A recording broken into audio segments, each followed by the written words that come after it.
Từ Trường Sinh. Tiểu Khinh Tuyết, con lại đang nghĩ về người định mệnh của con sao? Con thua rồi. Ôi trời, Tiểu Khinh Tuyết, ta thắng con một lần rồi, thật là không dễ dàng chút nào nha. Sơn trưởng, người hôm nay đến đây chỉ là để tìm con đánh cờ thôi sao? Ta nói cho con biết này, người định mệnh của con đó có tin tức rồi. Là ai? Tên của hắn là gì? Tên là Tần Mục, người đó đang ở một nơi tại Sơn Hải Thành, làm đệ tử ở Bạch Lộc học viện. Nhưng bây giờ thì lại bị học viện đó đuổi ra ngoài rồi. Vậy bây giờ hắn ở đâu? Tung tích không rõ. Ta cũng không biết nữa. Con đi tìm hắn. Sơn trưởng, ôi trời, Tiểu Khinh Tuyết, con lần này đến Sơn Hải Thành nhất định phải tìm được người định mệnh đó của con. Rồi sau đó ta khám phá thiên cơ. Người mà ta tính ra đó là một cao tài nho đạo. Hắn đã được sinh ra ở Bạch Lộc học viện. Nhất định phải đưa hắn về đây đấy. Hang động. Thiếu gia, ngài nghỉ ngơi một lát đi. Đàn nhi sẽ đi, mời thầy lang cho ngài ngay.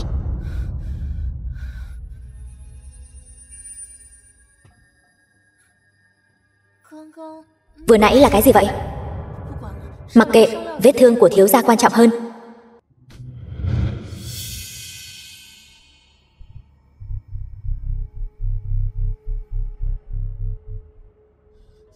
Không gian thức hải.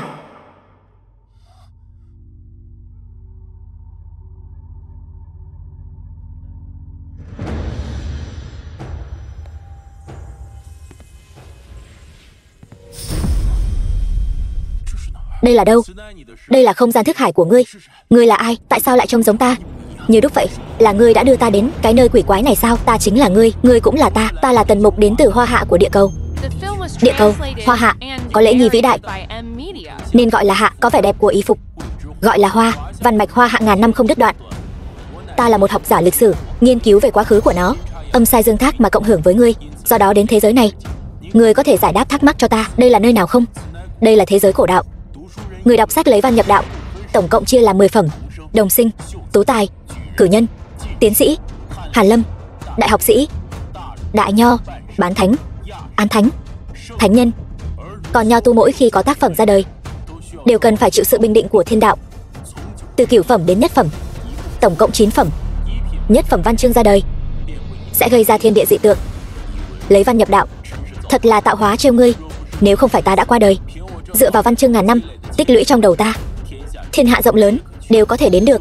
Cho dù là nho đạo chí thánh cũng chẳng làm gì được ta. Vậy ngươi hẳn phải biết ta vừa trải qua chuyện gì. Loại chiếm đoạt thành quả, vu khống hãm hại người khác, những kẻ đê tiện bẩn thỉu này quả nhiên ở thế giới nào cũng có. Nếu đã như vậy, sao không đem hết kiến thức đó của ngươi truyền hết cho ta, cùng nhau loại bỏ lũ bại hoại bẩn thỉu này, bảo vệ người ta muốn bảo vệ. Hãy để chúng ta cùng nhau thay đổi thế giới. Những kiến thức này đồ sộ và phức tạp, nếu không hấp thu được sẽ thân tử đạo tiêu. Vậy thì có gì khác so với tình trạng hiện tại của ta? Thay vì sống lai lát chờ mất mạng, chi bằng liều mình một phen. Được, chúng ta quả nhiên là cùng một loại người. Chuẩn bị nhận lấy đi. The film was translated and narrated by M-Media. Ta sẽ dùng tiểu lệnh trong thể loại từ để mở văn cung cho ngươi. Có vượt qua được hay không thì phải xem chính ngươi rồi. Hữu dụng dùng chung, vô dụng vô công lý thi công. Hoàn như quả thục tự nhiên hồng.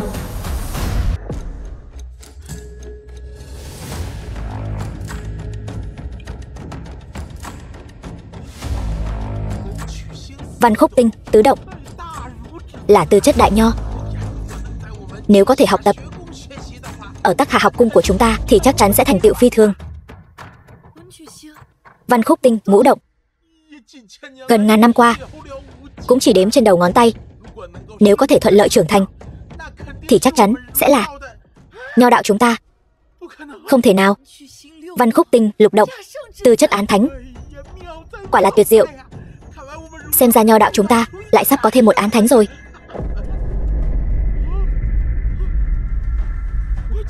Ta thật sự không dám tin vào mắt mình nữa. Văn khúc tinh, thất động, tư chất nho thánh. Tiểu Khinh Tuyết, dị tượng này xuất hiện ở Sơn Hải Thành đó chắc chắn chính là người cao tài mà ta đã suy tính ra. Con bây giờ lập tức lên đường ngay, trước khi âm dương học cung kia tìm được hắn. Hãy đưa hắn về đây cho ta. Khinh Tuyết lĩnh mạnh. Mau đi. The film was translated and narrated by M Media. Chẳng lẽ đây chính là sức mạnh sau khi mở văn cung sao? Từ nay về sau, ngươi sẽ không còn phải lo lắng thành quả của mình bị người khác cướp đi nữa. Thời gian không còn sớm nữa, ta nên đi rồi. Hy vọng ngươi có thể vận dụng tốt những kiến thức này.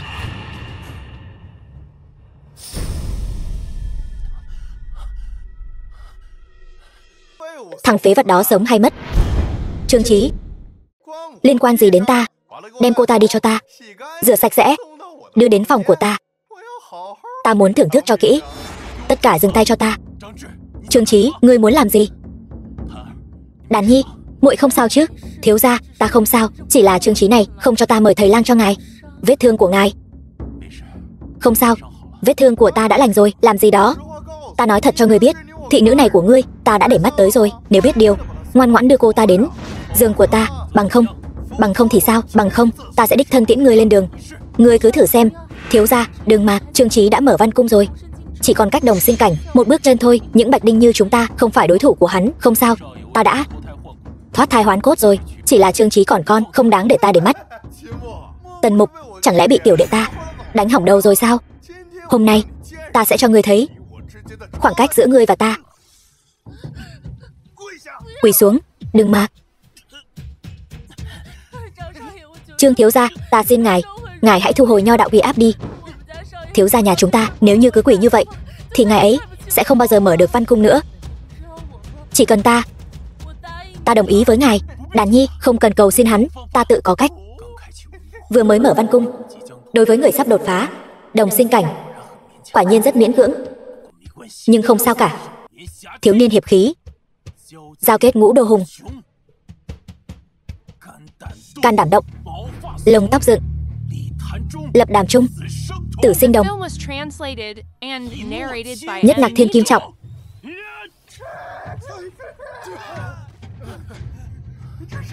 Đây là trường điệu trong thể loại từ văn khí hóa hình. Trương Chí, ta đã nói từ sớm rồi, không để ngươi vào mắt. Ngươi không thể xử ta. Nếu ta mất mạng, tiểu đệ ta nhất định sẽ không tha cho ngươi.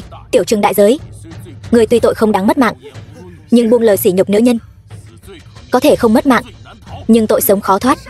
Thiếu gia, ngươi đợi đó cho ta. Thiếu gia, ta nghe nói Trương Nhược Trần lúc mở văn cung dị tượng kinh thiên. Nếu như để hắn biết ngài ức hiếp đại ca hắn, nhất định sẽ không tha cho chúng ta đâu. Mau chạy đi. Chạy đi đâu? Trương Nhược Trần, Liễu Ngọc San ức hiếp ta như vậy, nhất định phải khiến bọn họ trả giá. Thiếu gia, ta đương nhiên tin ngài. Thiên phú nho đạo của ngài nhất định sẽ vượt qua bọn họ. Nhưng ngài bây giờ mới vừa mở văn cung, còn hắn đã thăng cấp đồng sinh cảnh rồi. Ngài đánh không lại hắn đâu. Càng như vậy, ta càng phải dẫm bọn họ dưới chân, để bọn họ biết hậu quả của việc ức hiếp Tần Mục ta. Trương Nhược Trần, Liễu Ngọc San, các ngươi chờ đó, sắp đến lượt các ngươi rồi. Nói thì nói vậy, không biết những bài từ tác ở dị giới này có thể áp dụng không? Bài từ này sao lại hợp với tâm cảnh của ta đến vậy? Chọn nó vậy. Nộ phát xung quan, bằng lan sứ, tiêu xả vũ hiết, đài vọng nhãn, ngưỡng thiên trường khiếu, tráng hoài kích liệt, đãi tổng đầu, thu thập cự sơn hà, triều thiên khuyết.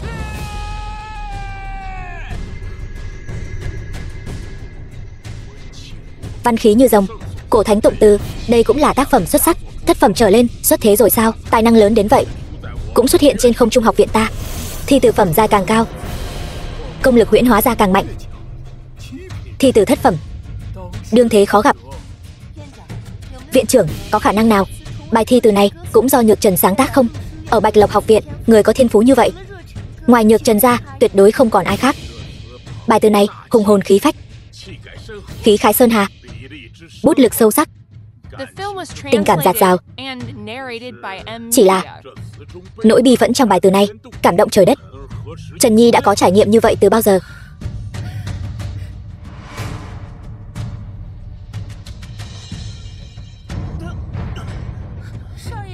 Thiếu gia, bài Mãn Giang Hồng này thật là một bài từ tuyệt thế. Chỉ là muốn đột phá đồng sinh cảnh thì vẫn chưa đủ. Làm tiếp. Định phong 3,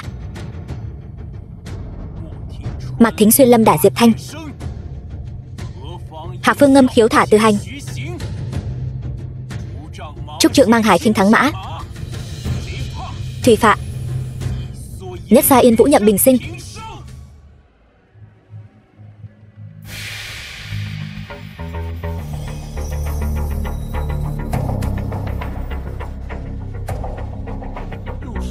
Lại là một kiệt tác thất phẩm. Chỉ vừa mới mở văn cung, trong vòng 1 ngày đã liên tiếp sáng tác 2 bài thơ từ thất phẩm trở lên. Thiên phú như vậy, quả thực quá mạnh. Thiếu gia, thiếu một chút. Chỉ thiếu một chút nữa thôi.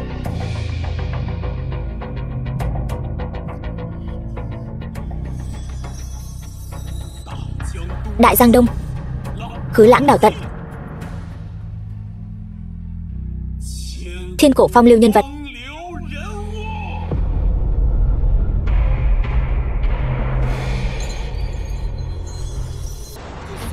Bài thứ 3, lẽ nào Nhược Trần đại ca là muốn một mạch đột phá đến đồng sinh cảnh sao? Trần Nhi nhà ta, thiên phú thật xuất chúng. Không chỉ đột phá đồng sinh cảnh, khí tượng còn phi thường. Bạch Lộc học viện ta trở thành một phương học cung, chỉ chờ đợi ngày này thôi. Quả không hổ danh là cao tài có tư chất thánh nhân. Liên tiếp sáng tác 3 bài thơ từ thất phẩm trở lên, quả thật là văn tài tuyệt luân. Chỉ là không biết so với người định mệnh đó của ta thì sẽ thế nào.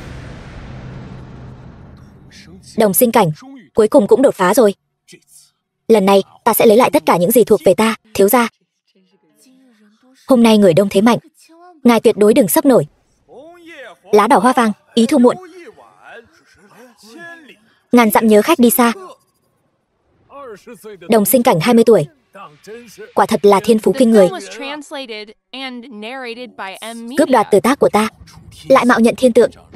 Trương Nhược Trần, hôm nay ta nhất định báo thù của ngày đó. Ai cũng biết con trai Nhược Trần của ta được nho đạo chỉ dẫn, liên tiếp làm ra 3 bài giai tác thất phẩm. Hôm nay gia nhập học cung ta, trở thành đệ tử của học cung ta. Đây là ai vậy? Ai đang cười vậy? Ta cười học đường này, lấy thứ mục nát làm thầy. Giữa những bức tường cung điện đá cứng cũng cầu học. Bọn lừa đời trộm danh, ngổn ngang giữa đường.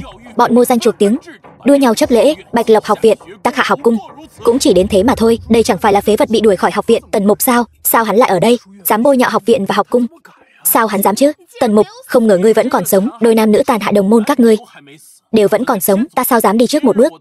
Hôm nay ta muốn xem thử Tắc Hạ học cung liệu có thật sự sẽ nhận các ngươi nhập học không. Tần Mục to gan, ngươi văn tư khô cạn, không thể quay lại được nữa rồi. Học viện đã xóa tên ngươi rồi. Không ngờ ngươi lại nói năng ngông cuồng. Lão phu không chấp nhặt với ngươi. Nếu không phải bọn họ cướp đoạt từ tác của ta, ta đã sớm khai mở văn cung rồi. Ngươi trăm đường bảo vệ, chẳng phải vì ngươi là cha hắn sao? Không có bằng chứng, vu khống trắng trợn. Thằng phế vật này bản thân không thể làm ra thi tác nhập phẩm, có thể khai mở văn cung liền muốn thực hiện hành vi trộm cắp. Đạo nhái thi tác của Nhược Trần đại ca bị chúng ta bắt. Tần Mục, ta biết ngươi thấy ta thăng cấp nhập đạo, lòng không cam chịu, nhưng thế giới này kẻ đạt được là trên hết. Ngươi nếu thật có tài, sao không làm lại bài từ, mà lại ở đây chửi bới như một kẻ chua ngoa, vừa ăn cướp vừa la làng, đổi trắng thay đen. Ngươi ỷ có trai là phu tử học viện, bình thường bắt nạt áp bức người khác. Đây chỉ là một bài từ nhập phẩm mà thôi. Trương Nhược Trần, lừa người thì được, đừng tự lừa mình nữa. Ta ngày đó đã tha cho ngươi một mạng, ngươi còn không biết hối cải. Sứ giả học cung sắp đến, nếu còn dám nói lời cuồng ngôn, vấy bẩn sự trong sạch của ta, ta nhất định lấy mạng ngươi. Đến đây, Nhược Trần đại ca, đối phó với loại phế vật này cứ để ta được rồi. Hôm nay ta sẽ lấy đầu tên phế vật này, làm quà mừng huynh trở thành đệ tử học cung. Được, làm phiền sư muội Tiểu San rồi. Tần Mục, hôm nay chính là ngày tàn của ngươi, đến đúng lúc lắm. Hôm nay ta muốn lấy lại tất cả những gì các ngươi nợ ta, không thiếu một thựa vào ngươi. Một kẻ phế vật ngay cả văn cung cũng chưa khai mở, ta hạ gục ngươi dễ như trở bàn tay. Các vị đạo hữu, đao kiếm không có mắt, không muốn bị thương thì tránh ra, chịu trận đi. Lặng lẽ một mình lên lầu Tây, trăng như móc câu, đêm khuya châm đèn xem kiếm, mộng về tiếng tù vang khắp các doanh trại. 800 dặm chia thịt nướng cho quân dưới cờ, 50 giây đàn tấu khúc biên ải. Bãi xa trường mùa thu điểm binh.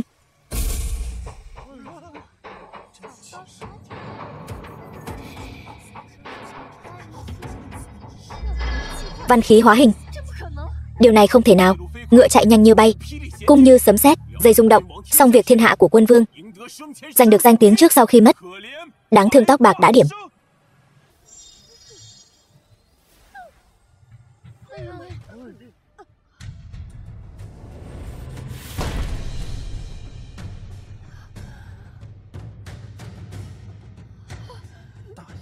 Sơ suất rồi, thế mà lại để Tần Mục thăng cấp đồng sinh cảnh. Ta biết ngay mà, thiên phú nho đạo của thiếu gia nhà chúng ta tuyệt đối mạnh hơn nữ nhân độc ác Liễu Ngọc San nhà ngươi. Quê quá đi. Tần Mục, tại sao ngươi không thể ngoan ngoãn chịu thua đi hả?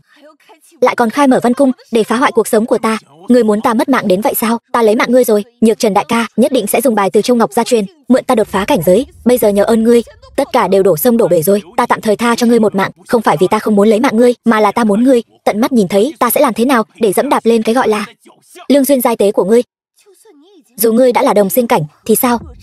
Nhược Trần đại ca hôm trước làm liên tục 3 bài từ lập ý thất phẩm, đã là đỉnh phong của đồng sinh cảnh. Ngươi trước mặt huynh ấy chỉ là một kẻ tầm thường. Vậy ngươi phải nhìn cho rõ, Trương Nhược Trần, 3 bài từ thất phẩm đó thật sự là do ngươi viết sao? Chẳng lẽ là cha ngươi viết thay? Ngươi nếu còn dám nói lời ngông cuồng, làm bẩn sự trong sạch của ta, ta nhất định lấy mạng ngươi. Tần Mục, hôm nay ngươi tiêu đời rồi. Tần Mục, ngươi tiêu chắc rồi, cho dù Khổng Thánh còn tại thế cũng không cứu nổi ngươi. Thực lực của thiếu gia kém xa. Trương Nhược Trần, tại sao thiếu gia lại chủ động thách đấu hắn? Chẳng lẽ thiếu gia còn có át chủ bài? Sư muội Ngọc San, ta nhất định sẽ báo thù cho muội. Nhược Trần đại ca tuyệt đối phải cẩn thận.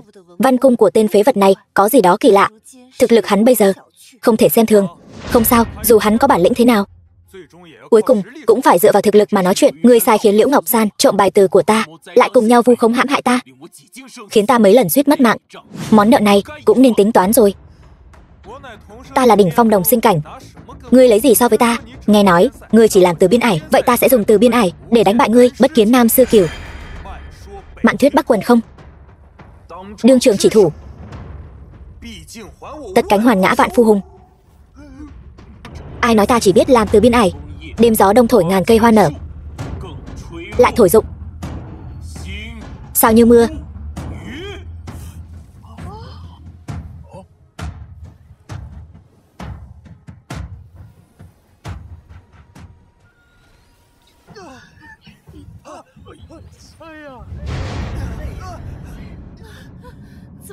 Sao có thể như vậy? Cái này cũng quá mạnh rồi. Rõ ràng mới vừa khai mở Văn Cung, sao có thể lợi hại như vậy? Chẳng lẽ là ta nhìn nhầm rồi?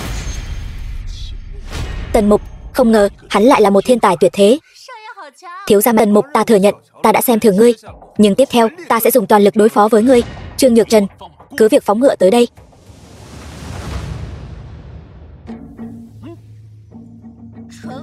Truyền Quốc Ngọc tỷ, làm gì vậy? Ngẩng đầu nhìn mây nổi phía tây bắc, tựa trời vạn dặm cần trường kiếm. Thiếu gia ơi cẩn thận.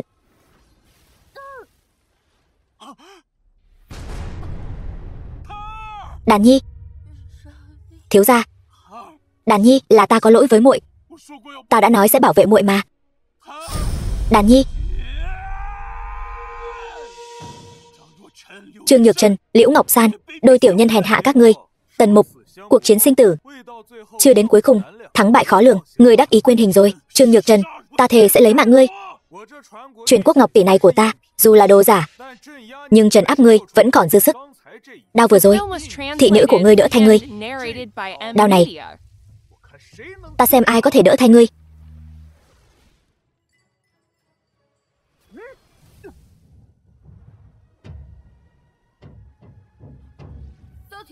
Tất cả dừng tay. Tần Mục, ta bảo vệ hắn. Các hạ là ai? Dựa vào đâu bảo ta dừng tay? Ta là Thiên Kiêu Tác Hạ học cung. Tô Khinh Tuyết, còn về dựa vào đâu? Thì dựa vào hắn, là vị hôn phu của ta. Một kẻ phế vật như vậy lại là vị hôn phu của Thiên Kiêu học cung. Hắn chỉ là một kẻ phế vật gia đạo sa sút. Các ngươi đang nghi ngờ ta sao? Không ngờ là cử nhân cảnh. Không dám. Đã như vậy, vậy trận tỉ thí hôm nay, khoan đã, ta không đồng ý. Hôm nay phải phân cao thấp, quyết sinh tử. Quân tử báo thù, 10 năm chưa muộn. Ngươi vì sao lại dũng khí nhất thời thế này? Hôm nay không lấy mạng hắn, báo thù cho Đàn Nhi. Ý niệm của ta không thông đạt. Nếu muốn giúp ta thì đừng nhúng tay vào. Nếu đã như vậy, ta tôn trọng lựa chọn của ngươi. Cứ để ta xem, ngươi vì sao có thể được trời cao định là ứng cử viên thánh nhân. Tần Mục, đường lên thiên đàng ngươi không đi, cửa địa ngục không có, ngươi tự đến. Ngươi tự mình không muốn sống, vậy thì không trách ta được. Tần Mục, hôm nay nhất định khiến ngươi bỏ mạng tại đây. Sinh đương vi nhân kiệt, Tử diệt vi quỷ hung. Ngũ ngôn tuyệt cú, đây là tú tài cảnh giới. Chí kim tư hạng vũ. Bất khẳng quá giang đông.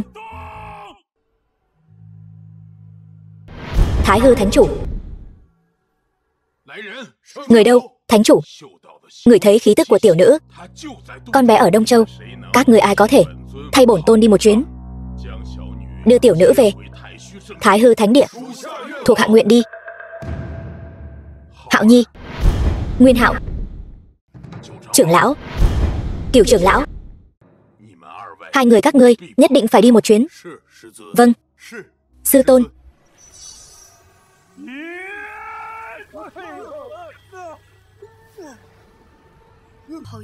Thiên phú yêu nghiệt thật, nhưng ngươi dùng ngũ phẩm tuyệt mạnh thi cưỡng ép nâng cao cảnh giới, Văn Cung đã bị tổn hại. Tiếp theo nên ứng phó thế nào đây? Trương Nhược Trần, Tần Mục, ngươi có biết tuyệt mạnh thi cưỡng ép nâng cao cảnh giới, Văn Cung tổn hại, con đường tu hành sau này sẽ khó khăn gấp trăm lần người thường không? Ngươi đã không còn sau này nữa rồi. Nhược Trần đại ca, tên phế vật này lúc này đã không còn khả năng phát huy sức mạnh, huynh mau lấy mạng hắn đi. Nói xong chưa? Hôm nay ta sẽ cho ngươi thấy bài ngũ ngôn tuyệt cú sát khí nhất hoa hạ, Thiên Sơn điểu phi tuyệt. Vạn kính nhân tông diệt. Cô Chu Thoa Lạp Ông. Độc điếu Hàn Giang Tuyết. Đây là trạng thái dòng chảy.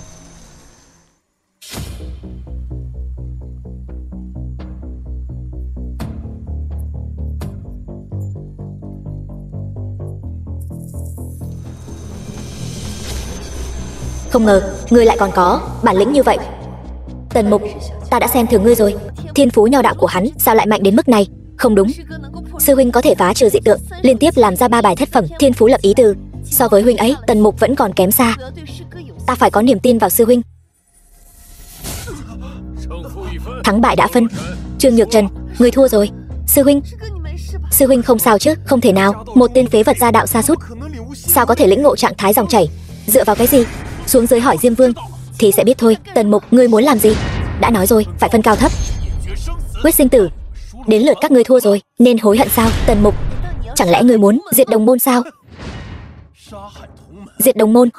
Ngươi có từng nghe nói kẻ sát nhân ắt sẽ bị người khác lấy mạng lại chưa? Ngươi không lấy mạng ta được, ngươi chỉ xứng bị ta dẫm dưới chân thôi. Để xem thử, hôm nay còn ai có thể bảo vệ ngươi? Tần Mục, ngươi liên tục cưỡng ép nâng cảnh giới, Văn Cung bị tổn hại, tuyệt đối không được vọng động nữa. Ngươi đã lấy mạng Đàn Nhi, ngươi cứ xuống dưới xin lỗi muội ấy đi. Có ta ở đây, hôm nay ngươi không lấy mạng hắn được đâu. Hàn Phong, ngay cả hắn cũng đến rồi, xem ra Âm Dương học cung cũng muốn tranh thủ giành lấy. Thiên tài đã dẫn đến, văn khúc tinh thất động, liên tiếp làm ra 3 bài thơ từ thất phẩm. Ngươi là ai? Tại sao lại ngăn cản ta lấy mạng đôi nam nữ này? Bỉ nhân Hàn Phong chính là đệ tử thân truyền của cung chủ Âm Dương học cung. Còn về việc ngươi hỏi tại sao ta lại ngăn cản, bởi vì hắn đã được Âm Dương học cung ta nội định là thiên kiêu đệ tử, cho nên ngươi không thể lấy mạng hắn. Đây là cái lý do vô lý gì vậy? Không cho phép ta lấy mạng hắn. Ngươi thân là đệ tử thân truyền của học cung lại có thể không hiểu chuyện như vậy sao? Bởi vì Trương Nhược Trần thiên phú nho đạo tuyệt nhiên không phải loại người bình thường như ngươi có thể so sánh. Nếu ngươi có thiên phú như vậy, ta cũng có thể thiên vị ngươi. Tần Mục, ta đã nói rồi, ngươi không lấy mạng ta được. Ngươi 2 lần cưỡng ép nhưng con đường tu hành gần như đứt đoạn, còn tương lai của ta một đường bằng phẳng. Tần Mục, ngươi hãy chấp nhận số mệnh đi. Ngươi vĩnh viễn không thể nào so sánh với Nhược Trần đại ca được. Hôm nay ta sẽ cho ngươi thấy cái gì gọi là thiên phú. Dừng tay, nộ phát xung quan, bằng lan sứ, tiêu xả vũ huyết.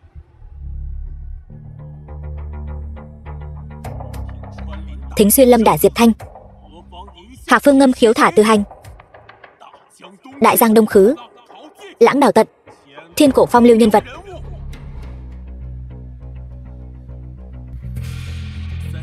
Ba bài thơ lập ý thất phẩm này đều là do ta làm. Thiên phú như vậy đã đủ chưa? Không ngờ 3 bài thơ lập ý này lại là do hắn làm. Vậy chẳng phải nói rằng người đã dẫn động văn khúc tinh thất động đó thực ra là Tần Mục. Hóa ra tất cả mọi người đều nhìn nhầm rồi. 3 bài thơ lập ý này đều là do hắn làm. Rốt cuộc là chuyện gì vậy, phụ thân? Con, cho dù 3 bài thơ lập ý thất phẩm này là do ngươi làm thì sao chứ? Điều đó cũng chỉ nói lên rằng thiên phú nho đạo của ngươi tốt hơn người thường một chút mà thôi. Nhưng Nhược Trần đại ca lại là tuyệt thế thiên kiêu. Lúc khai mở văn cung chính là tư chất thánh nhân, căn bản không phải là thứ ngươi có thể so sánh. Tần Mục, Ta thấy thiên phú của ngươi cũng tạm được, ta cũng khá tán thưởng. Nếu bây giờ ngươi quỳ xuống, dập đầu xin lỗi hắn, ta hứa sẽ bảo toàn cho ngươi.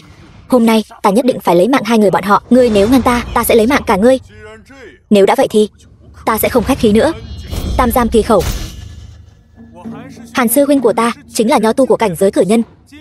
Kim khẩu ngọc ngôn, một câu nói liền có thể định đoạt sinh tử của người khác, còn dám động thủ với Hàn sư huynh, thật đúng là chán sống. Sư đệ, người này giao cho sư đệ xử lý.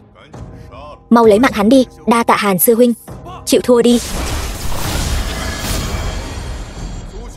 Tô Khinh Tuyết, thân là thiên kiêu của Tắc Hạ học cung, lại muốn bảo vệ một tên phế vật. Chẳng lẽ muốn đối đầu với Âm Dương học cung ta sao? Tần Mục là vị hôn phu của ta, ta bảo vệ hắn, hợp tình hợp lý. Còn ngươi, thân là cử nhân cảnh, lại ra tay với đồng sinh cảnh, nhân nghĩa lễ trí tín. Xem ra ngươi chẳng để tâm chút nào. Tắc Hạ học cung các ngươi thật tiếc, sau đó nên mới bị Âm Dương học cung ta áp chế trăm năm. Ngoại nho nội pháp mới là chính đạo, kẻ mạnh làm vua. Vậy sao? Vậy theo như ngươi nói, nếu ta mạnh hơn ngươi, vua muốn ngươi mất mạng, thì ngươi không thể sống. Cái gì? Tiến sĩ cảnh? Ngươi đột phá từ khi nào? Ta có tư chất án thánh, đột phá cảnh giới đối với ta dễ như trở bàn tay. Tần Mục, người này hôm nay ta nhất định phải đưa đi. Ngươi còn ý kiến gì không? Không nói gì, tức là không có ý kiến. Ngươi vẫn không muốn đi, phải hay không phải?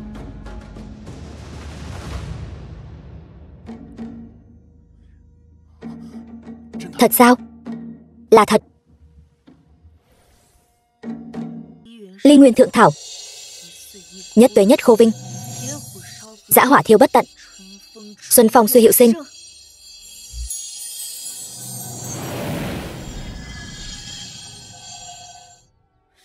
Thiếu gia, thiếu gia, Đàn Nhi. Tốt quá, ta vẫn còn sống. Đàn Nhi, tốt quá, mọi chuyện đã kết thúc rồi. Đàn Nhi, Đàn Nhi, Đàn Nhi này, Tần Mục ta xin thề, suốt quãng đời còn lại ta nhất định sẽ dốc hết sức bảo vệ muội thật tốt. Được. Thánh nữ, cuối cùng cũng tìm thấy người rồi. Thánh nữ, các người đang gọi ta sao? Hồi bẩm thánh nữ, người là đích nữ duy nhất bị thất lạc nhiều năm của chủ nhân Thái Hư Thánh Địa. Bọn ta phụng mệnh thánh chủ đến đón người về nhà. Thái Hư Thánh Địa là một trong những thế lực nho đạo siêu cấp ở Trung Châu. Thái Hư Thánh Địa, không ngờ ở nơi hẻo lánh này lại còn có người biết. Người của Thái Hư Thánh Địa ta, sư muội hãy về Trung Châu với ta đi. Nơi khỉ ho có gáy thế này không phải nơi muội nên ở. Ta sẽ không đi cùng các người, ta sống ở đây rất tốt. Sư muội, muội không về Trung Châu với ta, có phải là vì tên đồ tử mới nhập môn này không? Không cho phép ngươi nói thiếu gia nhà chúng ta như vậy. Từ nhỏ đến lớn, lúc ta bị bắt nạt, người bảo vệ ta đều là thiếu gia. Xin hỏi lúc đó các người đang ở đâu? Tiểu thư, xin đừng làm khó bọn ta.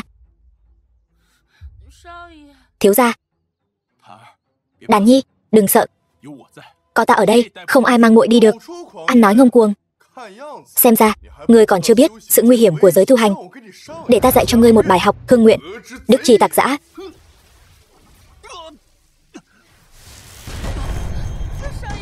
Thiếu gia, ngài không sao chứ thiếu gia? Ta không cảm nhận được văn cung của ta. Các hạ có ý gì? Chỉ là một tiến sĩ cảnh quen, người không xứng nói chuyện với ta. Các hạ thân là đệ tử Thái Hư Thánh Địa, mọi hành động đều là thể diện của Thánh Địa. Chỉ một lời không hợp liền dùng luận ngữ phong bế văn cung của người khác, lấy lớn hiếp nhỏ, cậy mạnh hiếp yếu. Đây chính là phong cách của Thái Hư Thánh Địa sao? Lôi đình vũ lộ, giai vi quân ân, thể diện của Thái Hư Thánh Địa ta từ khi nào lại được những kẻ hạ cấp ban phát cho? Nếu hắn không phục, bất cứ lúc nào cũng có thể tìm ta báo thù. Đều là nho tu, cần gì phải căng thẳng như vậy? Thánh nữ, đắc tội rồi. Về Thái Hư Thánh Địa. Đàn Nhi, buông ra, ta sẽ không đi cùng các người đâu. Ta muốn ở cùng thiếu gia. Thánh nữ, ta khuyên người hãy quên hắn đi. Hai người vĩnh viễn không thể ở bên nhau. Người và hắn là người của hai thế giới. Hắn chẳng qua chỉ là một kẻ vô dụng, vĩnh viễn chỉ có thể bị giam cầm ở mảnh đất Trung Châu này. Cả đời hắn cũng không thể thấy được thế giới rộng lớn bên ngoài. Còn về phần người, sau khi quay về Thánh Địa Thái Hư sẽ được tái sinh từ đống tro tàn, tung bay trên 9 tầng trời. Đàn Nhi, muội hãy đi theo họ đi. Thiếu gia, ngài đang đuổi ta đi sao? Họ nói đúng, đi theo ta, cả đời này cũng chỉ là một thị nữ. Nếu muội muốn giúp ta, hãy theo họ về mà chăm chỉ tu luyện. Yên tâm đi, ta nhất định sẽ đến đón muội trở về. Cũng có chút bản lĩnh. Bản lĩnh gì chứ? Chẳng qua chỉ là lời ngông cuồng khi một con kiến muốn rung cây mà thôi. Ve mùa hạ sao hiểu được cái lạnh của băng tuyết, ve ngắn ngày đâu hay biết xuân thu. Ngươi tên là gì? Ta khuyên ngươi vẫn nên sống thực tế một chút. Tuyệt đối đừng lấy ta làm mục tiêu. Ta sợ nửa đời sau của ngươi sẽ chìm trong mặc cảm tự ti. Chỉ cần 1 năm thôi, ta sẽ đến thánh địa Thái Hương ngươi nói, để đón đàn nhi về. Nếu muội ấy bị tổn hại, dù chỉ một sợi tóc, ngươi phải chịu trách nhiệm. Câu nói đủ cũng không tệ. Ta sẽ không truy cứu tội bất kính của ngươi nữa. Nếu ngươi chịu nhận sai, có khi ta sẽ chữa trị cho ngươi. Vì muốn ép tu vi mà Văn Cung đang lung lay sắp đổ. Không được. Biến. Rồng vàng sao có thể mãi là vật trong ao. Một khi gặp gió liền hóa rồng. Tiểu tử ngươi không nói đến chuyện khác. Thiên phú quả thật đáng chú ý. Thế thì đã sao? Thánh ngôn chỉ có thể tạm thời duy trì. Tình trạng của Văn Cung, phong ấn ngày nào chưa được giải, thì ngày đó hắn vẫn sẽ là phế vật. Ta là thánh tử của thánh địa Thái Hư. Ta cho ngươi 1 năm. Nhớ lấy, ta tên là Tần Mục. Thiếu gia, ta sẽ chờ ngài ở thánh địa Thái Hư. Ta xưa nay không nhớ tên côn trùng. Cửu trưởng lão, chúng ta đi thôi. Đừng nhìn nữa, về Tắc Hạ học cung với ta. Ta sẽ mời Sơn trưởng ra tay, giải phong ấn Văn Cung cho ngươi. Nếu ngươi chịu nỗ lực, sẽ có một ngày vượt qua được hắn. Chờ đấy, 1 năm sau, ta nhất định sẽ đích thân đến đón đàn nhi trở về. Đi thôi. Đợi đã. Trước đó, ngươi nói ta là vị hôn phu của ngươi, ý đó là sao? Sư tôn từng bói toán cho ta, bảo rằng ta số mệnh đã định sẽ nên duyên vợ chồng với một người, phá vỡ giáo lý nho đạo, mà người đó chắc là ngươi. Tại sao lại thở dài? Ta xấu lắm sao? Không phải. Chỉ là đột nhiên cảm thấy có thêm một vị hôn thê, hơi khó tin. Muốn trở thành nam nhân của Tô Khinh Tuyết ta, một đồng sinh thì còn lâu mới đủ. Ngươi phải cố gắng nhiều đấy.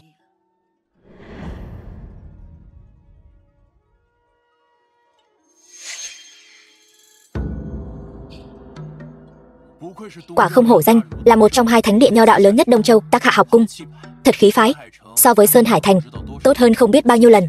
Tô sư tỷ, bọn họ đang làm gì vậy? Đây là Tắc Hạ học cung. Đệ tử mới nhập môn đều phải trải qua một bài khảo nghiệm. Nếu thông qua thì có thể trở thành đệ tử học cung. Nếu không thông qua thì chỉ có thể quay về nhà. Chỉ cần qua được cửa ải cuối cùng này là ta có thể trở thành đệ tử của Tắc Hạ học cung rồi. Lần này ta nhất định có thể. Ngươi đã thất bại hơn 60 lần rồi. Mau về nhà tắm rửa ngủ nghỉ đi thôi. Kẻ tiểu nhân không đáng để bàn mưu. Ngươi xem, vị kia 10 tuổi đã đến học cung thi cử, bây giờ đã 70 tuổi rồi, thế mà vẫn kẹt ở cửa ải cuối cùng này. Nghiêm khắc vậy sao? Sao vậy? Sợ rồi hả? Khinh thường ai đấy? Sợ sao? Ta không sợ một chút nào. Chư vị nho tu, ta chính là tư chủ trưởng lão, chuyên môn phụ trách trận khảo hạch cuối cùng của Tắc Hạ học cung. 2 kiện bảo vật này chính là thánh bi và thánh bút của nho gia ta. Chư vị nho tu cần thao túng văn khí, dùng thánh bút trên thánh bi này làm từ làm thơ. Nếu như ai có thể cùng thánh bi này sản sinh cộng hưởng thì hắn chính là đệ tử của Tắc Hạ học cung ta. Tiếp theo, ta tuyên bố khảo hạch bây giờ bắt đầu. Ai đến trước đây? Ta đến trước.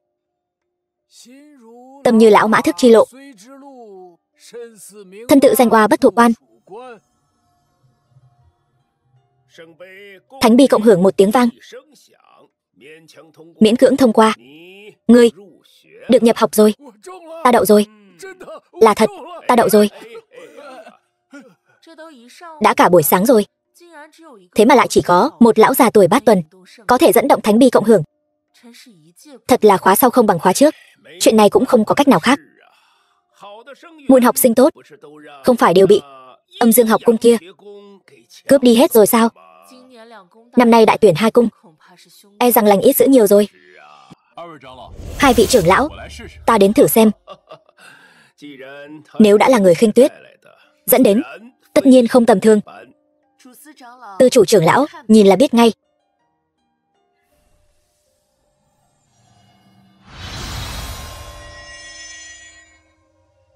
The film was translated and narrated by M Media. Ngươi làm như vậy là muốn đùa cợt chúng ta sao? Khuynh Tuyết, sao dám đùa cợt các trưởng lão chứ? Vừa rồi, ta đã mở thiên nhãn xem qua rồi. Ta thấy người này từ đầu đến chân không có chút văn khí nào.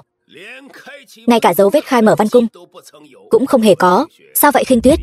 Lẽ nào ngươi đã quên? Vượt qua được cửa ải cuối cùng là có thể, nhưng phải đáp ứng điều kiện mới được. Ít nhất cũng phải là một đồng sinh chứ.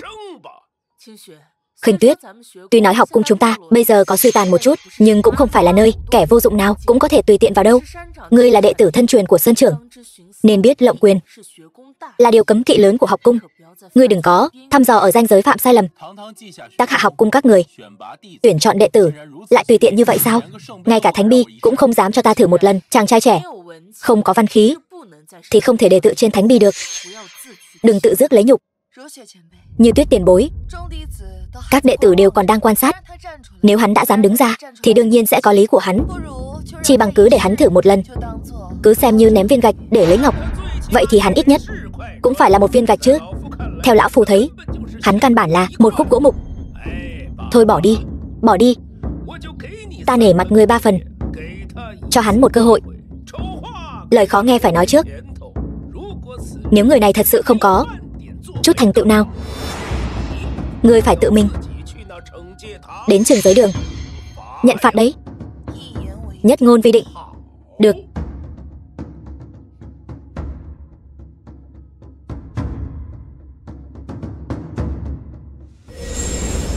Bút đây. Toang rồi. Văn cung này không ngờ lại phong ấn chắc chắn như vậy. Tần Mục, đây cũng coi như một chút khảo nghiệm ta dành cho ngươi. Nếu ngươi có thể tự mình khai mở phong cấm của văn cung thì cửa ải này coi như ngươi đã qua. Gỗ mục cũng chỉ là gỗ mục. Một con gà rừng còn muốn nhảy lên cành cây hóa phượng hoàng sao? Ta khuyên ngươi vẫn nên nhanh chóng rời đi thôi. Đừng ở đây làm trò cười cho thiên hạ. Ta biết ngay mà, một tên phế vật ngay cả văn cung còn chưa khai mở, còn vọng tưởng đột phá thiết luật tu hành. Nói chuyện hoang đường. Xin hãy cho ta thêm một cơ hội cuối cùng.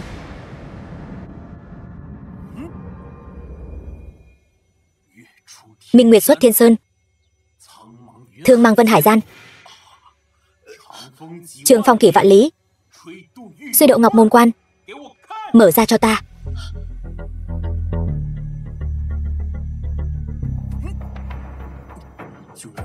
Cứ để đám lão già cổ hủ các ngươi được chứng kiến sự thâm hậu của văn mạch 5.000 năm. Thật sự có văn khí kìa. Lão phu vừa rồi nhìn nhầm rồi sao? Văn khí thật hùng hồn. So với lúc ta ở đồng sinh cảnh, không biết mạnh hơn bao nhiêu lần. Chỉ dựa vào thiên phú như vậy, hắn đủ tư cách làm đệ tử của Tác Hạ học cung ta rồi. Bút, đến đây. Đại nghĩa của ta nên là lập tâm cho trời đất, lập mạnh cho bách tính. Vẻn vẹn vài câu lại khiến Thánh Bi vang lên 4 tiếng. Người có tài lớn như Tuyết tiền bối, lời này giải thích thế nào? Trời đất vô tình, vô tình cũng vô tâm. Hắn lại lập tâm cho trời đất. Lập tâm gì? Là nhân tâm, cũng là lòng nhân ái. Mạnh do ta tạo, không do trời định. Vận mạnh của hắn là vận mạnh của con người, cũng là sứ mệnh của nho gia chúng ta. Lập mạnh cho bách tính, nối chí thánh xưa, khôi phục đạo học.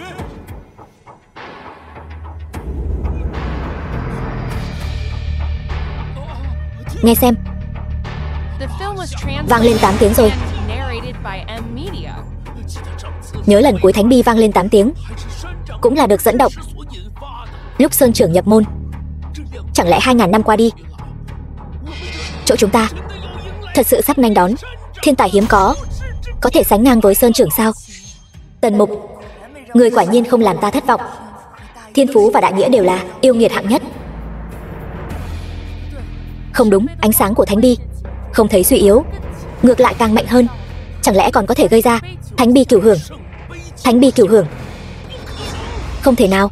Thánh Bi cửu hưởng là đại nghĩa của thánh nhân, phải ở đẳng cấp nào mới có thể dẫn động chứ? Nhìn khắp toàn bộ Trung Châu cũng chưa từng thấy qua nhân tài như vậy. Chỉ dựa vào thằng nhóc này tuyệt đối không thể nào. Trưởng lão, mọi chuyện đều có thể xảy ra. mở ra thái bình cho muôn đời sau.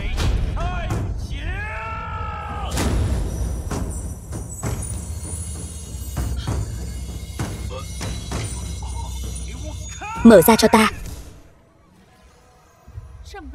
Thánh bi cửu hưởng, ta đời này chưa từng nghe thấy, chưa từng thấy qua. Ý nghĩa tiềm ẩn chính là Tần Mục chính là thánh nhân tiếp theo. Những luồng văn khí này đang sửa chữa văn cung của ta. Không ngờ kỳ thi nhập học lại còn có thu hoạch như vậy. Chư vị trưởng lão, không biết tại hạ có thông qua bài khảo hạch cuối cùng chưa? Tại hạ có đủ tư cách trở thành đệ tử của Tác Hạ học cung chưa? Ngươi đương nhiên có tư cách. Ngươi đã thành công khiến thánh bi khuất phục. Chàng trai trẻ, ngươi tên là gì? Tại hạ Tần Mục, người Sơn Hải Thành. Tốt, Tác Hạ sắp hưng thịnh rồi, ta đi bẩm báo Sơn trưởng ngay đây. Không cần đâu, Như Tuyết tiền bối, đây là chức trách của ta. Tần Mục, đi theo ta. Vâng, sư tỷ. Khoan đã. Tần Mục muốn nhập học. Bổn tọa không đồng ý. Các ngươi cũng không nghĩ xem, thằng nhóc này chẳng qua chỉ là cảnh giới tu vi đồng sinh, làm sao có thể khiến thánh bi cửu hưởng được? Rõ ràng là đã sử dụng thủ đoạn gian lận. Nói như vậy thì quả thực kỳ lạ. Tôi đã ẩn mình suốt trăm năm, không biết đã đẩy bao nhiêu kỳ tài đến Âm Dương học cung. Nếu như đã không thể ngăn cản, vậy thì dứt khoát hủy diệt hắn. Hơn nữa, Tác Hạ học cung của ta từ trước đến nay luôn xem trọng đức hạnh trước, rồi mới xem tài học. Nếu để loại người này lẫn lộn qua cửa, kẻ tiểu nhân hèn hạ lẫn vào học cung, thậm chí trở thành đệ tử dưới trướng Sơn trưởng, há chẳng phải khiến danh tiếng ngàn năm của ta hủy hoại trong chốc lát sao? Chủ sự trưởng lão, ngươi nói Tần Mục gian lận, có bằng chứng không? Ta là chủ khảo, hắn chính là làm giả. Cần gì bằng chứng? Các đệ tử nghe lệnh, mau chóng đuổi người này ra khỏi sơn môn. Từ nay không được thu nhận. Còn nữa, bất kỳ văn viện thư viện nào cũng không được thu nhận người này. Như vậy không công bằng, ta không đồng ý. Tô Khinh Tuyết, đừng tưởng rằng ngươi là truyền nhân của Sơn trưởng là có thể làm càn. Ở đây không có phần cho ngươi nói. Khoan đã, ta nhớ Tác Hạ học cung có một quy định, phàm là người đã khai mở văn cung đều có thể làm một việc. Hắn chẳng lẽ muốn Tần Mục đừng làm chuyện ngu ngốc, hỗn xược? Tần Mục ở Sơn Hải Thành xin thánh tuyển. Hắn xin thánh tuyển, đây là ý gì? Quy định của học cung, phàm là người tự cho mình có tài lớn nhưng bị học cung từ chối tuyển chọn đều có thể xin thánh tuyển. Còn có chuyện tốt như vậy sao? Chuyện tốt? Tần Mục, ngươi phải cân nhắc kỹ nặng nhẹ trong đó. Đã 500 năm rồi, không có ai dám xin thánh tuyển nữa. Điều này có nghĩa là gì? Ngươi hẳn hiểu rõ. Bây giờ, nếu ngươi muốn từ bỏ, ta có thể cho ngươi cơ hội, không truy cứu trách nhiệm của ngươi. Đa tạ chư vị quan tâm, nhưng tâm ý ta đã quyết. Được, bổn tọa vốn dĩ muốn tha cho ngươi một con đường sống, ngươi lại không muốn sống. Là sống hay mất mạng, thử rồi mới biết. Bất kể là vì báo thù hay là vì Đàn Nhi, ta nhất định phải vào Tác Hạ học cung. Đệ tử Tần Mục xin thánh tuyển.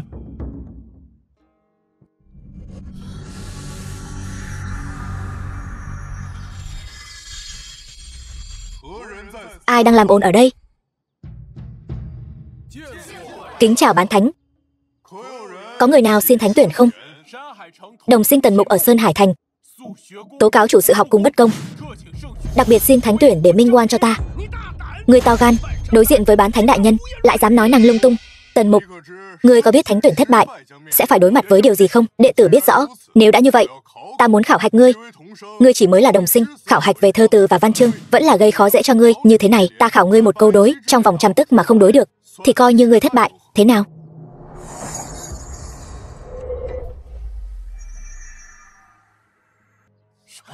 Cái gì?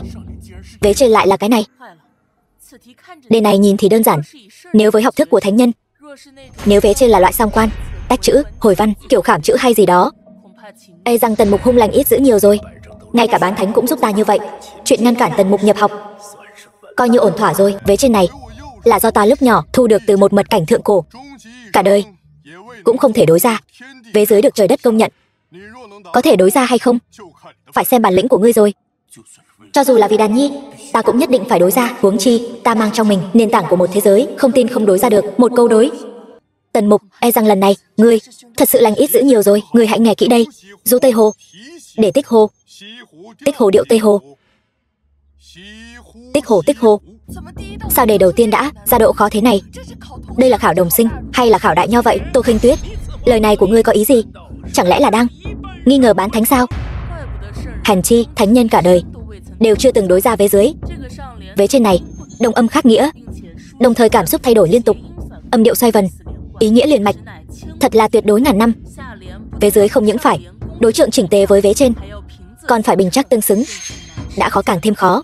Nếu là vế trên khác, có lẽ còn có thể suy nghĩ một chút, nhưng vế trên này, cả ngàn năm nay đã có vô số người đối qua. Thánh tuyển này, mình nắm chắc rồi. Sao thế? Tần Mục, có phải là không đối được nữa rồi không? Không sao. Vậy thì cứ nhận thua đi. Cứ chờ văn cung của ngươi bị hủy và văn đảm của ngươi bị diệt đi. Tần Mục, nếu không đối ra được thì đừng đối nữa. Ta biết văn cung của ngươi đã bị hủy, nhưng ta sẽ xin Sơn trưởng ra tay hồi phục văn cung cho ngươi, giúp ngươi lại bước chân vào nho đạo. Hồi phục văn cung, nói thì dễ dàng lắm, trừ phi hắn liên tiếp làm ra 2 bài thơ trấn quốc, dẫn động văn khí để tái tạo thân thể cho hắn. Sau đó còn phải giao bán thánh đích thân ra tay, sử dụng bổn nguyên để ôn dưỡng cho hắn. Chỉ dựa vào ngươi xứng sao? Tần Mục, trăm tức đã qua hơn nửa, ngươi đã đối ra vế dưới chưa? Vị chủ khảo này 3 lần 7 lượt nhắm vào ta, trong đó chắc chắn có điều mờ ám. Cứ thử hắn một lần xem sao. Đệ tử đã có vế dưới, vậy thì mau đối đi. Thính vật lý như vụ lý, vụ lý khán vật lý, vật lý vật lý. Đối quả thật chỉnh tề, nhưng vật lý này là, đây chính là đạo lý về việc nghiên cứu sự vật để đạt được tri thức. Cho cười, đâu ra cái môn học lý này vậy? Chẳng lẽ ngươi cố tình vì đối câu đối mà bịa ra sao? Ngươi có cỗ máy vận hành tốc độ cao như vậy để vào Trung Quốc. Nhớ kỹ nguyên lý ta đã đưa lúc còn nhỏ, chính là người nghiên cứu phát triển nguyên lý này. Người nghiên cứu phát triển là chính quyền quản lý âm gian. Hắn đang nói cái gì vậy? Chẳng lẽ là vì áp lực quá lớn nên điên rồi sao? Phái âm dương học công đều mang theo Bluetooth. Bluetooth? Đó là cái gì? Răng của ai? Ra là vậy. Xem ra ở đây quan hệ giữa các trường đại học cũng rất căng thẳng. Chư vị, xin lỗi, vừa rồi thấy không khí căng thẳng nên đùa một chút thôi. Nếu như câu đối này mọi người cảm thấy không hay, vậy ta đây còn một câu nữa. Phùng Giáp Tý, Thiêm Gia Tử, Gia Tử Ngộ Giáp Tý, Giai Tư Gia Tử. Không tệ, đối trượng chỉnh tề, bình chắc tương hợp. Hơn nữa trong vòng trăm tức đã đối ra 2 câu, vế dưới tuyệt vời. Thật sự là tài hoa hơn người. Ngay cả bán thánh cũng khen ngợi. Tần Mục dù không đột phá được văn học, vậy bán thánh chắc cũng sẽ thủ hạ lưu tình. Cho dù người may mắn đối ra thì đã sao, không được trời đất công nhận. Cho dù đối ra vế dưới tinh diệu đến đâu thì đó cũng đều là rác rưởi, không thông qua thánh tuyển. Ngươi đời này kiếp này cũng đừng hòng bước chân vào Tác Hạ học cung nửa bước. Vậy sao?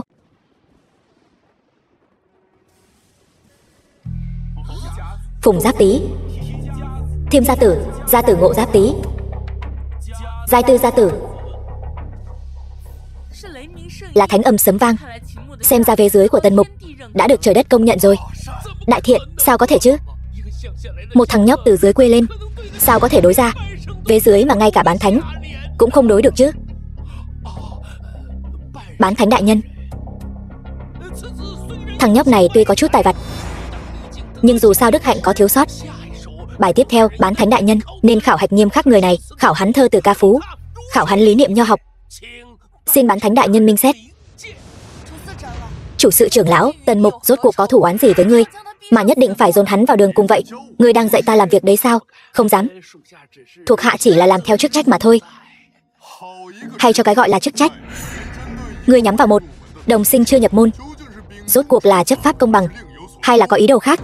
Đợi sau khi kỳ thi kết thúc, tự mình đi giải thích với Sơn trưởng đi. Câu đối của ngươi rất tốt, ta rất hài lòng. Trong lòng ta, kỳ thánh tuyển lần này ngươi đã thông qua. Đa tạ bán thánh, đừng cảm ơn sớm thế. Ta còn một câu nữa, nếu như ngươi có thể trả lời được, sẽ phá cách đưa ngươi vào Văn Bảo Các, chọn một kiện văn bảo. Nếu không trả lời được, hình phạt vẫn như cũ. Ngươi có thể tiếp tục không? Văn Bảo Các đó là nơi mà học cung mở cửa cho các học tử từ cử nhân cảnh trở lên. Nếu như có thể có được một văn bảo cấp 5, không chỉ có thể tăng tốc độ tu luyện mà còn có thể tăng mạnh chiến lực. Đạo chi sở tại, tuy thiên vạn nhân Ngô Vãng Hĩ. Xin bán thánh ra đề. Người hãy nghe kỹ đây. Thánh nhân từng nói, chi hành hợp nhất. Chi quan trọng hay hành quan trọng hơn? Chi hành làm sao hợp nhất? Cái gì? Chẳng lẽ là tâm học của Nho Thánh Vương Dương Minh? Nhìn khắp toàn bộ Tác Hạ học cung, e rằng cũng chỉ có vị trước mắt này là tu luyện đạo này. Vấn đề này đã làm khó rất nhiều bán thánh. Án thánh, Tần Mục chẳng qua chỉ là một đồng sinh, làm sao có thể trả lời được? Xem ra kỳ vọng của thánh nhân đối với Tần Mục rất cao. Tần Mục, ngươi có thể trả lời câu hỏi tâm học này không? Không vấn đề.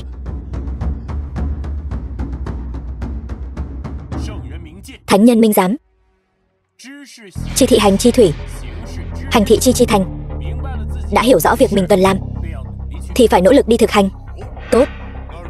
Vậy làm sao có thể xác định việc mình làm là đúng? Lương chi chi tâm, tâm trung quán thông, nhân tâm trí linh. Vạn vật giai bị ngô tâm. Ngô tâm tức thị lý, trí lương chi, chi hành hợp nhất. Ta hiểu rồi. Ta hiểu rồi. Ta hiểu rồi. Ngô tính tự túc, bất giảng ngoại cầu, thử tâm quang minh, diệt phục hà ngôn. Án thánh, vị này vậy mà đột phá đến án thánh cảnh rồi. Chỉ vài lời ít ỏi đã phá bán thánh cảnh. Tài tình của Tần Mục này thật sự quá lợi hại, khiến bán thánh phá cảnh. Tần Mục này rốt cuộc là thần thánh phương nào? Tần Mục, người quả nhiên là người thiên mạnh, đã dẫn động hiện tượng văn khúc tinh thất động. Thật không ngờ cảnh giới ta đã dừng lại mấy nghìn năm, lại vì một đồng sinh chưa nhập môn mà đột phá. Tần Mục, ngươi có nguyện bái bổn tọa làm sư phụ không? Bổn tọa đích thân chỉ dạy ngươi tu hành. Ta nói này Lý sư đệ, nó là đồ đệ ta đã định trước rồi. Đệ đừng tưởng đột phá án thánh rồi là có thể đè đầu ta được nhé. Đệ tử bái kiến Sơn trưởng. Bái kiến Sơn trưởng. Sư huynh, Tần Mục là đồ nhi huynh đã định trước sao? Thảo nào thiên phú cao như vậy. Chúc mừng sư huynh. Tác Hạ học cung của ta có hy vọng rồi. Này thằng nhóc thối, con còn đứng đó làm gì? Đệ tử Tần Mục bái kiến sư tôn. Chuyện của con ta đã nghe nói rồi. Chẳng phải chỉ là một Thái Hư Thánh Địa bé nhỏ sao? Lần này ta sẽ cho bọn họ xem thiên tài của Đông Châu chúng ta. Từ nay về sau, con cứ theo vi sư giải ngộ luận ngữ. Khoan đã sư huynh, từ khi luận ngữ ra đời mấy nghìn năm, chỉ có số ít người giải thích được vài lời. Đa số đạo nho gia đều vì thế mà tẩu hỏa nhập ma. Để Tần Mục tham gia vào đó quá mạo hiểm rồi. Đúng vậy, Sơn trưởng, sách luận ngữ uy nghiêm đại nghĩa quá sâu sắc. Khi giải nghĩa còn phải học thêm những văn tự chưa từng xuất hiện, ngay cả nho tu thượng tam cảnh cũng không thể lĩnh hội hoàn toàn, huống chi là đồng sinh cảnh như Tần Mục chứ. Kính xin Sơn trưởng suy nghĩ lại. Theo đệ thấy thì cứ để nó theo để học. Đệ đừng nói nữa, cái này ta cũng vậy thôi. Lĩnh ngộ được một câu tinh thần thiên vạn, nhân ngô vãng hĩ, đường tắt ắt hiểm nguy. Với tư chất hiện tại của hắn, muốn tham gia đại chiến hai cung sắp khai mạc thì phải đi đường tắt. Nếu cuốn sách này thật sự là do người trong ký ức của ta viết ra, vậy con đường hiểm nguy này đối với ta mà nói chẳng phải là con đường bằng phẳng sao? Sư tôn, đệ tử có một thỉnh cầu không phải phép. Nói đi, xin sư tôn truyền thụ luận ngữ cho con xem ngay tại đây. Không được. Tần Mục, ta biết đệ đang nghĩ gì. Hôm đó Nguyên Hạo dùng luận ngữ chân ngôn để phong ấn văn cung của đệ, nhưng tu vi của hắn đã gần nghìn năm rồi, đệ không cần phải so đo với hắn. Đệ tự có chừng mực.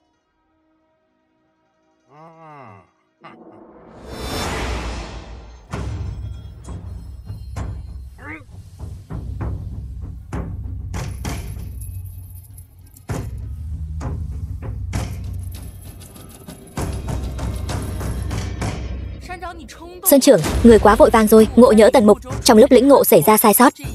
Trận đấu hai cung 1 tháng sau phải làm sao đây? Tần Mục, vi sư đã đem luận ngữ truyền vào học thức của con. Con nhất định phải cẩn thận. Quả nhiên như ta đã liệu, cái gọi là văn tự chưa từng xuất hiện chính là Hán tự. Tốt quá rồi, tốt quá rồi. Đúng là trời không sinh khổng tử, vạn cổ như đêm dài. Hắn vậy mà thật sự đã làm được. Đây chính là dị tượng khi lĩnh ngộ luận ngữ. Sư đệ, chẳng lẽ đệ chưa từng nghĩ đến muốn giải đọc luận ngữ sao? Đệ biết thực lực của bản thân mình so với những thiên tài như các huynh, đệ vẫn lên chân đạp thực địa thì hơn. Ta biết giải đọc luận ngữ có thể nâng cao cảnh giới, nhưng không ngờ lại nhanh như vậy. Đây chính là khoảng cách giữa phàm nhân và thiên tài sao? Đây chính là tú tài cảnh. Vết thương do cưỡng ép nâng cảnh giới trước đó đã hoàn toàn phục hồi. Cảnh giới của hắn vẫn đang tăng lên, để ấy đây là muốn xung kích cử nhân cảnh sao? Không hổ là thiên kiêu của Tắc Hạ học cung ta. Ngay cả luận ngữ cũng không làm khó được nó. Tú tài cảnh phá rồi. Tần Mục vậy mà thật sự liên tiếp phá 2 cảnh giới, trở thành cử nhân. Đúng là quái vật mà. Sư tôn, đệ tử đến muộn. Kính mong sư tôn thứ tội. Về là tốt. Về là tốt rồi. Sơn trưởng, Tần Mục quả nhiên không sao. Vừa nãy ta nghe ai nói Đông Châu khoảng thời gian này không được yên bình nhỉ? Tắc Hạ học cung chúng ta trong phạm vi 100 dặm, đường không lượng của rơi, một mảnh an lạc thái bình, yên bình lắm đấy. Thế nhưng có người có ý đồ khó lường, rất âm hiểm đấy. Hắn sẽ không dễ dàng bỏ qua cho con đâu. Con thật sự không gặp phải bất kỳ chuyện ngoài ý muốn nào sao? Thật sự có một chuyện. Tuy nhiên chỉ là vài con thú hoang thôi, đã bị con xử lý rồi. Tần Mục, đồ nhi Hàn Phong của ta đâu? Hôm nay nếu ngươi không cho ta một lời giải thích, ta nhất định sẽ lấy mạng ngươi. Lão thất phu đáng ghét nhà ngươi, ngay trước mặt ta lại dám uy hiếp đồ đệ của ta sao? Ngươi thật sự nghĩ ta dễ bắt nạt hả? Thì ra ngươi đều biết hết rồi. Ta biết rồi thì sao nào? Đồ nhi, trông cậy vào con hết đấy. Vâng. Trương Nhược Trần, đã lâu không gặp. Tần Mục, lần trước ngươi thoát được một kiếp, lần này ngươi yên tâm, ta nhất định sẽ khiến ngươi mất mạng rất khó coi. Trương Nhược Trần, bớt nói nhảm đi. Đến đây, khoan đã, ngươi còn lời chăn chối gì không? Tần Mục, trận đấu 2 cung các kỳ trước đều là thi đấu thi từ, không có ý nghĩa gì. Hôm nay sao không đổi cách thi đấu khác đi? Ngươi nói đi, ta nghe. Theo điều tra của Âm Dương học cung chúng ta, Đông Châu mấy nghìn năm chưa từng xuất hiện thánh nhân, đều là do mông học trì trệ. Mông học trẻ em hiện nay đã không theo kịp tốc độ phát triển nữa rồi. Sao không dùng văn chương khai mông để thi đấu? Văn chương khai mông còn con, không đáng sợ. Ta đồng ý với ngươi, không được. Trong đó có gian trá. Hơn 1000 năm trước, Âm Dương học cung của bọn họ đã bắt đầu nghiên cứu mông học. Bọn họ chắc chắn có đột phá mới. Bên trong này là cái bẫy bọn họ răng ra đấy. Lấy bụng tiểu nhân đo lòng quân tử, hữu giáo vô loại. Đây là đại nghĩa nho đạo. Từ Trường Sinh, chẳng lẽ ngươi muốn làm phản sao? Ngươi, sư tôn nói đúng. Trương Nhược Trần ta tuy bất tài, nhưng cũng nguyện vì Đông Châu của ta góp một phần tâm sức, không như một số người chỉ biết làm vài bài thơ không ra hồn, chẳng khác gì phế vật. Văn chương mông học, dám thi đấu cái này với ta, đúng là múa rìu qua mắt thợ. Chư vị yên tâm, đồ nhi có nắm chắc sẽ thắng hắn. Trường Sinh huynh, đồ nhi của ngươi cũng đồng ý rồi. Ngươi hà tất phải ngăn cản chứ? Lão thất phu đáng ghét nhà ngươi, đúng là đê tiện vô liêm sỉ. Đồ nhi, lần tỷ thí này con cứ cố gắng hết sức. Thắng thua đã không còn quan trọng nữa, vi sư sẽ không trách con đâu.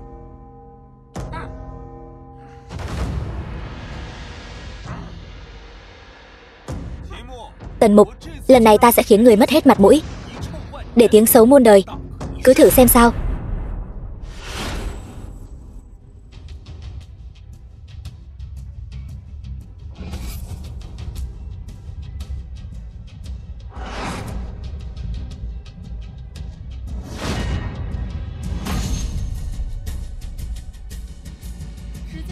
Hết giờ. Bài văn của Trương Nhược Trần lập ý cao xa, bao hàm nhân, nghĩa, lễ, trí, tín. Đọc xong khiến linh đài người ta một trận thanh minh. Bài văn này rất hay. Bài văn này tuy không bằng các thánh nhân thời xưa, nhưng hơn ở chỗ bắt kịp thời đại. Chỉ là Trương Nhược Trần này thật sự có văn tài như vậy sao? Lão thất phu, thì ra ngươi sớm đã có âm mưu. Bài văn này rất rõ ràng không phải do Trương Nhược Trần viết. Trường Sinh huynh, bài văn này là do đồ nhi của ta tự tay viết. Sao có thể là giả được chứ? Nói không chừng là hắn đã chuẩn bị sẵn từ trước rồi. Khuynh Tuyết, không được vô lễ.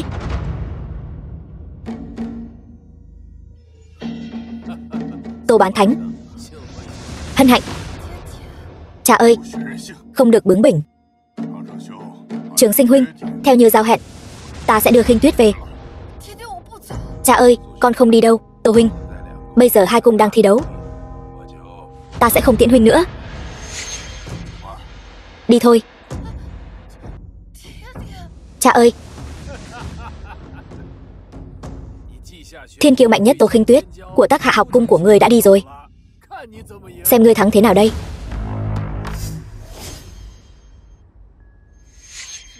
Sư phụ, bài văn này.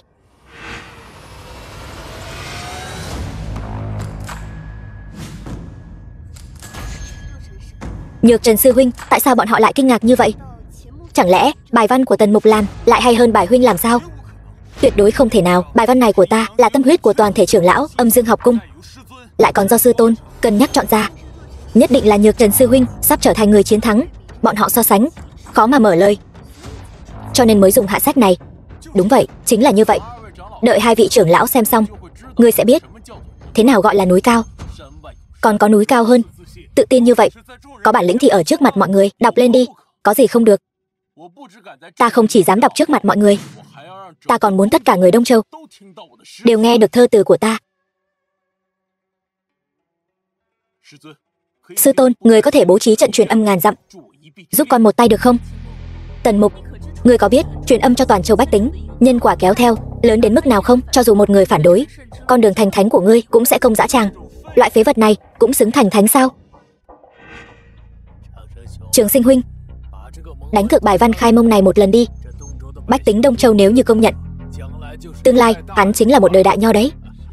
Chuyện đã đến nước này, cũng chỉ có thể thử một lần. Ta làm sư phụ, không thể có gan nhỏ hơn đồ nhi của ta được. Đa tạ sư tôn thành toàn, đừng làm vi sư mất mặt. Phế vật không có đầu óc, thiên phú có tốt đến mấy, chẳng phải vẫn bị lừa sao? Bài văn mà ta làm tên là Tam Tự Kinh. Từ trước đến nay, chỉ có những tác phẩm được tôn làm điển phạm mới được gọi là kinh. Hắn sao dám chứ? Hắn gan to bằng trời, còn dám giấu tung tích Hàn Phong sư huynh. Sư tôn là bán bộ án thánh đấy. Thú vị thật. Thiên kiêu học tử của ngươi đúng là có cùng một dòng máu với ngươi. Đồ nhi, con cứ tiếp tục đọc đi. Nhân chi sơ, tính bổn thiện, tính tương cận, tập tương viễn. The film was translated and narrated by M Media. Ôi trời, thiên cổ lôi âm dị tượng. Cái này sao có thể chứ? Cẩu bất giáo, tính nãi thiên, giáo chi đạo, quý dĩ chuyên.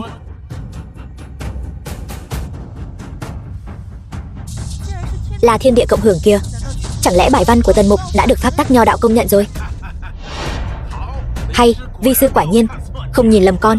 Quan sát thiên tượng này, bài văn này ít nhất là tam phẩm. Đông Hoa huynh đã nhường rồi, đừng đắc ý quá sớm. Bài văn tam phẩm đã chiêu dụ thiên đạo khảo hạch, vẫn chưa biết đồ đệ của ngươi có chịu đựng nổi không? Khốn kiếp, tên yêu nghiệt này ngoài thiên phú thơ từ, ngay cả bài văn khai mông cũng giỏi đến vậy. Dựa vào cái gì? Chẳng lẽ hắn là thánh nhân chuyển thế? Nhược Trần ca, đừng tức giận. Thiên đạo khảo hạch, ngay cả Đông Hoa Sơn trưởng cũng phải nghiêm túc đối đãi. Tần Mục này nhiều nhất cũng chỉ là trung tam cảnh, hắn chắc chắn không vượt qua được. Sư muội nói đúng, hắn chỉ là một tiến sĩ nhỏ nhoi. Dưới sự khảo hạch của thiên đạo, hắn nhất định sẽ tan thành cho bụi. Tích Mạnh Mẫu, Trạch Lân Sứ, Tử Bất Học, Đoạn Cơ Chữ.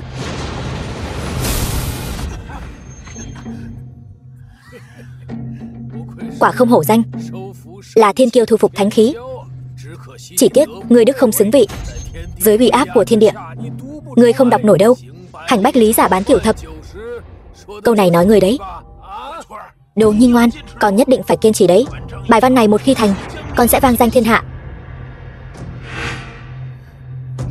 Nhân bất học, bất như vật, ấu tập nghiệp, tráng trí thân. Sơn trưởng, đây là tình huống gì? Đây là lực giáo hóa. Đây là phản hồi sau khi rất nhiều dân thường nghe xong nhân định thắng thiên. Bài văn này thành rồi. Nói như vậy, trận đấu hai cung chúng ta thắng rồi sao? 500 năm, trọn vẹn 500 năm rồi. Áp chế văn đạo treo trên Tắc Hạ học cung chúng ta, cuối cùng cũng vén mây mù, thấy trời xanh rồi. Cần hữu công, ký vô ích, giới chi giới, nghi miễn lực.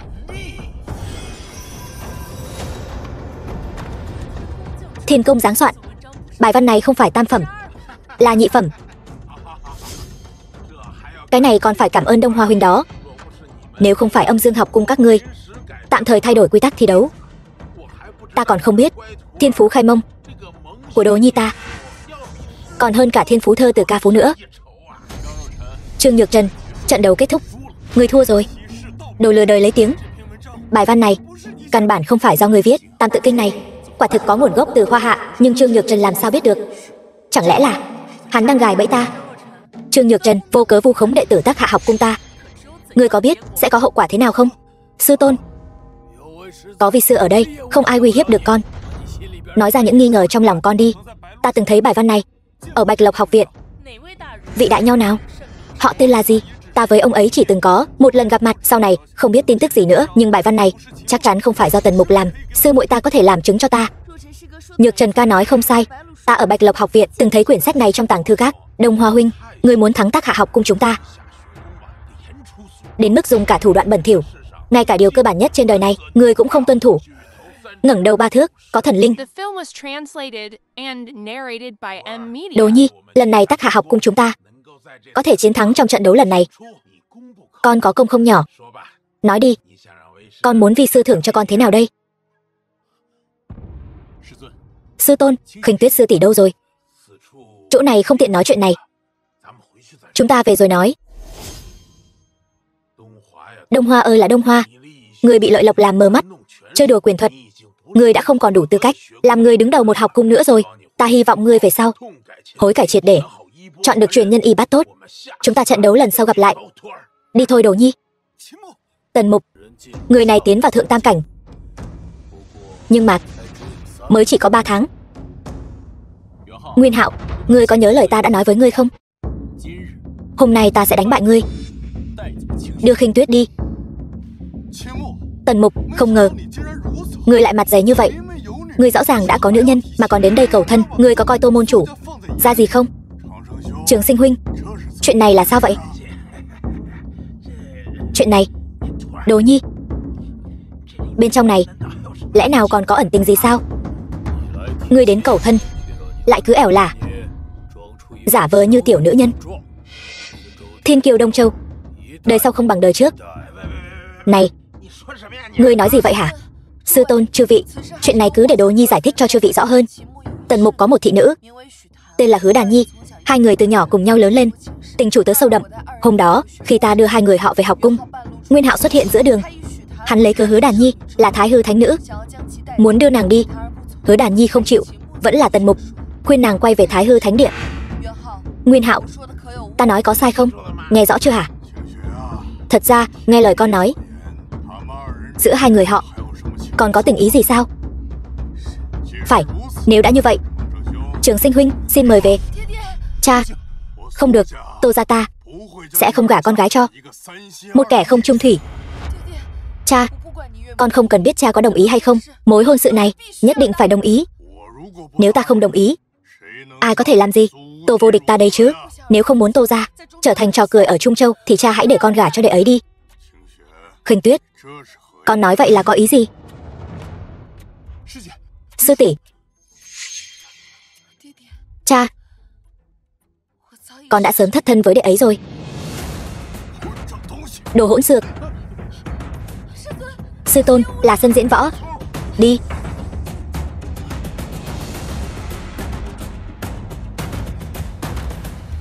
Tô tiền bối, ta có thể giải thích. Có gì muốn nói, để kiếp sau rồi nói. Đừng mà, xin nương tay. Tránh ra, để ta lấy mạng tên nghiệt chướng này. Không, chuyện này không liên quan đến đệ ấy, là con tự nguyện. Con nói lại lần nữa xem. Là con gái tự nguyện. Con. Tô huynh, huynh cứ bớt giận đi. Tô huynh, bớt giận. Sư tỷ, tại sao tỷ lại nói ra chuyện ngày hôm đó? Tần Mục, chàng còn không hiểu tâm ý của ta sao? Sư tỷ, còn gọi sư tỷ sao? Khinh Tuyết, ta nhất định không phụ nàng. Không được, ta không đồng ý. Cha, Tần Mục, Hứa Đàn Nhi kia, ngươi định xử lý thế nào đây? Đàn Nhi cùng ta lớn lên từ nhỏ, tình như huynh muội. Ta đã hứa với nàng rồi, nhất định phải đưa nàng từ Thái Hư thánh địa về. con gái ta phải làm sao đây? Khinh Tuyết đã tự định chung thân với ta. Ta và nàng lưỡng tình tương duyệt, đương nhiên không thể nào giao nàng cho bất kỳ ai. Con gái, nghe rõ chưa? Thằng nhóc này, bề ngoài trung hậu thật tha, thực ra tráo trở. Hắn không phải là lương duyên của Tô gia chúng ta. Cha, lẽ nào cha muốn danh tiếng ngàn năm của Tô gia chúng ta cứ thế bị hủy hoại sao? Danh tiếng Tô gia ta là do ta từng bước dựng nên, ai dám nghị luận. Nhưng mà cái gì? Không có nhưng mà. Tô huynh, chuyện giữa hai đứa nó chắc chắn có ẩn tình. Huynh cứ nghe nó nói rõ ngọn nguồn trước đã, rồi sau đó xử lý. Thằng nhóc thối này cũng chưa muộn mà. Còn ngây ra đó làm gì? Mau nói đi. Vâng. Tô tiền bối, ngày đó Khinh Tuyết cùng ta đến Thánh Địa học cung tu luyện, bị Hàn Phong của Âm Dương học cung hạ độc. Muốn làm chuyện bất chính với Khinh Tuyết, ta đã cưỡng ép nâng cảnh giới mới lấy mạng hắn được. Đúng vậy, cha. Nếu không có Tần Mục thì cha bây giờ đã không gặp được con rồi. Lẽ nào ta đã trách lầm hắn? Nguyên Hạo người này tâm cơ thâm trầm. Hắn và Khinh Tuyết vốn không quen biết, mà lại tìm mọi cách muốn cầu thân với Tô gia. Rõ ràng hắn chỉ vì muốn mở rộng phạm vi thế lực của Thái Hư Thánh Địa mà thôi. Cha, Nguyên Hạo lúc đó vì muốn đưa Hứa Đàn Nhi đi đã ý thế hiếp người, nhưng trước mặt cha, hắn giả vờ là một chính nhân quân tử. Người như vậy có thể là lương duyên của con sao? Huynh xem, nhóc con, ta hỏi ngươi, nếu nhất định phải chọn giữa hai người phụ nữ của ngươi, ngươi tính sao đây? Vậy ta sẽ dốc hết tính mạng để cho tiền bối một lời giải thích. Cha, con gái bất hiếu, con nguyện cùng Tần Mục xin được lĩnh giáo cao chiều của cha. Nói hay lắm, ngông nghênh bất khuất, bá khí vô song. Quả không hổ là con gái Tô vô địch ta. Có tình có nghĩa, dù thế nào cũng không thay lòng, khá giống ta lúc còn trẻ. Không tệ đấy nhóc con. Sư huynh, vậy còn hai người của Thái Hư Thánh Địa thì sao? Làm sao hả?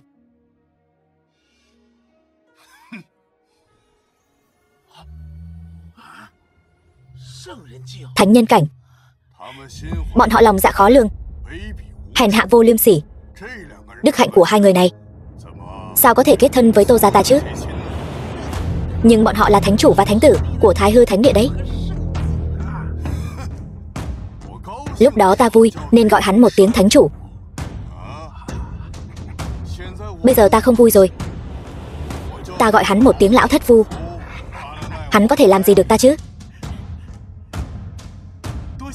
Đa tạ tiền bối thành toàn, khoan vội cảm ơn. Thời gian khảo hạch của ngươi còn chưa qua đâu.